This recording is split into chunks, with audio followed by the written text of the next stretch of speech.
인류 최초의 쌀, 소로리 벽시의 비밀. 여러분들에게 맛있는 정보를 드리는 이슈레이디입니다. 여러분들은 어떤 음식을 가장 좋아하시나요? 우리는 하루에 3번씩 식사를 챙겨 먹죠? 그 중에서도 하루에 3끼씩 항상 쌀밥을 챙겨 먹는데요. 저도 하루에 한 끼라도 쌀밥을 안 먹는다면 그날은 뭔가 허전하다는 생각이 들곤 하더라고요. 근데 놀랍게도 이 쌀의 조상이 한반도에서 나왔다는 놀라운 소식이 빠르게 퍼지고 있습니다. 오늘은 대한민국의 주식인 쌀에 대해서 이야기해볼까 합니다.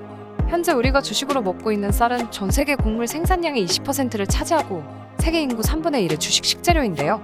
생각보다 우리가 먹고 있는 쌀이 전 세계의 많은 나라가 주식으로 먹고 있는 것 같아요. 이때까지 밝혀진 쌀의 기원은 이전까지 1993년 마오쩌둥의 고향으로 알려진 중국 후난성에서 약 11,000년 된 벽시가 발견되면서 쌀의 고향은 중국으로 알려져 있었는데요.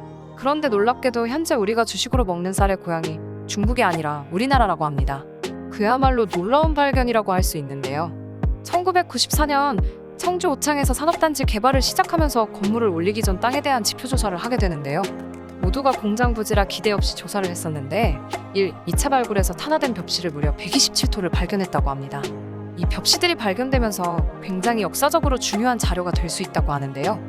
그 이유는 동아시아 문명과 밀접한 관련이 있는 쌀의 역사, 소로리 벽시의 시대에 따라 쌀의 종주국 위치가 걸려있는 상황이라고 합니다.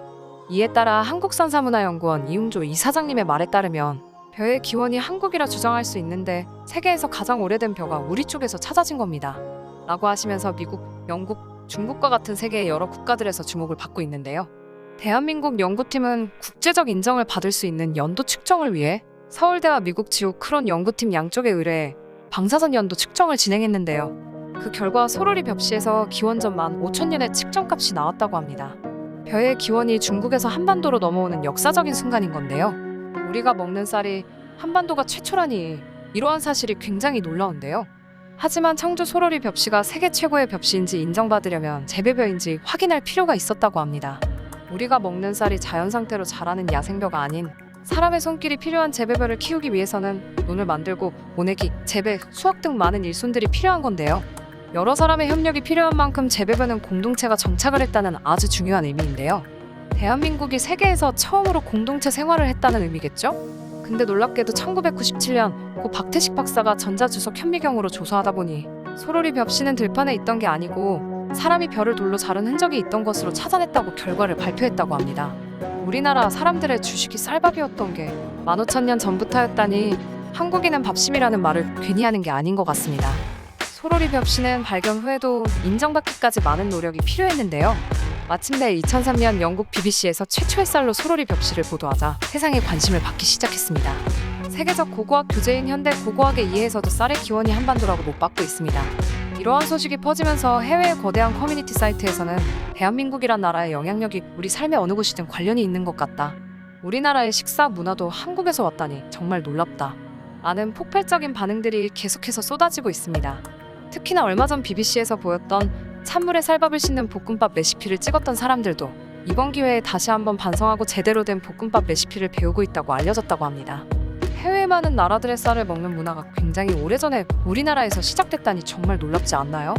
농경 문화의 역사를 바꾼 세계 최고의 소로리 벽시가 대한민국이 최초라는 소식이 빠르게 전해지면서 국내를 비롯해 해외의 쌀을 주식으로 하는 국가들도 교과서에 반영하는 작업을 진행 중인 것으로 알려져 있습니다. 그리고 현재는 소로리 벽시가 발견된 청주 오창에선 계속해서 발굴 작업을 진행 중이며 빠른 시일 내에 소로리 벽시 박물관을 건립할 계획이라고 합니다. 조만간엔 세계 최초의 벽시를 볼 날이 다가올 것 같다는 생각에 전 벌써 기대가 되는데요. 특히나 쌀을 주식으로 먹는 베트남, 일본, 인도 같은 나라들도 대한민국의 쌀을 수입하고 싶다고 밝히기도 했고 유럽과 북미 등 여러 나라에서도 대한민국의 쌀을 수입하고 싶다고 알려졌습니다. 대한민국에서 시작된 쌀이 전 세계를 반하게 하다니 이런 기사를 접할 때마다 너무 자랑스럽다고 생각이 듭니다. 오늘 전해드렸던 이슈는 어떠셨나요? 이때까지는 매일 먹는 쌀이라 당연하게 먹었는데 이제 밥을 먹을 때마다 자랑스럽다는 생각이 들 것 같습니다. 그럼 저는 다음 이 시간에 더욱 놀라운 이슈들을 가지고 오겠습니다. 구독과 좋아요, 알람 설정까지 잊지 않으셨죠? 지금까지 이슈레이디였습니다. 고맙습니다.